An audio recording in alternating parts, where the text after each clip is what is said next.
Greetings, writers. It's Mr. Hebda from the Lackawanna College Writing Center. And in this episode, we're going to discuss transitions.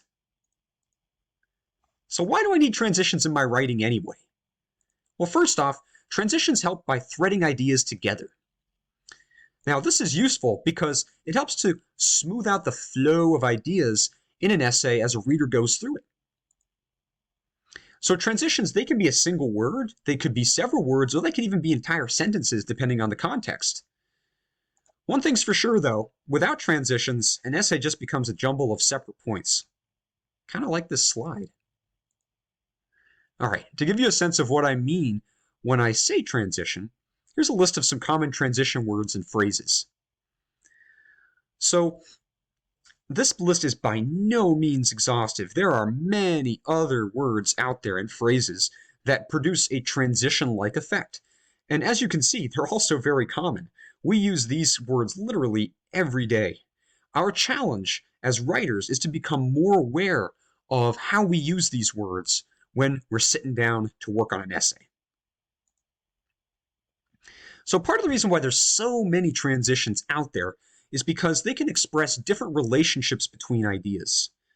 To give you a sense of what I mean, let's take a look at some examples. If we want to take our reader in a new direction, we might use a word like however or despite. If we want to help develop a point, we might use a phrase like as a result, which also sounds pretty scientific. If we want to give the reader a sense of direction, such as when we're describing a place, we might use a word like over or above.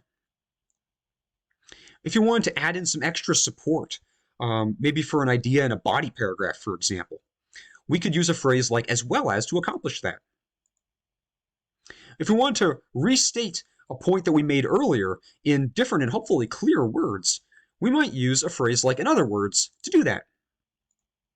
If we wanted to show how two ideas were definitely not the same, we might use a phrase like other than or excluding to navigate the relationship between those thoughts. So now that we have a sense of how transitions can express relationship, where should we put our transitions in our essays? Should they go at the beginning of each paragraph? It's not a bad idea. How about between sentences? That can work too, but don't overdo it. Basically, transitions go anywhere that two ideas need to be connected. And unfortunately, it takes practice and time to get a sense of when we need to put a transition in and when we don't really need a transition.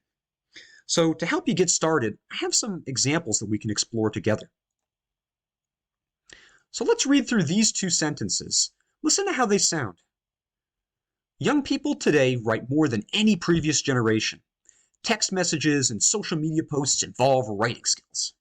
Okay, well those two sentences don't sound too bad. But notice the difference if we add in a couple transition phrases in blue here. In reality, young people today write more than any previous generation. After all, text messages and social media posts often involve practicing writing skills. By adding just these 4 words and putting them in phrases at the beginning of each sentence, we can help to develop and elaborate on our ideas and stitch them together using that thread. We can also put transitions in the middle of a sentence. Notice these two sentences. Listen to how they sound. The yogurt had plenty of calcium. It had a high sugar content too. Now, on their own, those sentences sound a bit choppy. But listen to the difference if we add in a transition word or two.